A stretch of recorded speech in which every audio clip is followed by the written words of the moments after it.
Hey everybody, this is Keith Grawl. I'm the internet manager here at Tom Wood Nissan. We just got our very first 2021 Rogue. One of the new features that some people might find confusing about the 2021 Rogue is this shift knob. The shift knob, as far as it goes, is completely different in the 2021 Rogue, and this is going to be a very short video to show you how to use that shift knob. As you can see, the shifter is lit up with the P for park.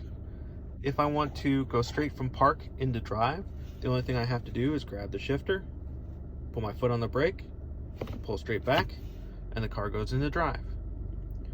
If at any point I want to shift from drive to neutral, all I have to do is, again, put my foot on the brake, shift it, press and hold it, and it shifts up to neutral. If I want to switch from neutral or drive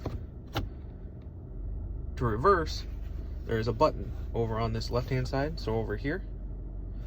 Go ahead and press that button, push all the way up on it, switches into reverse. Once I switch into reverse, the rear backup camera comes up, and I can reverse. Once I'm done driving and I want to go back into park, the button right on top, hit the button right there, and I'm back in park.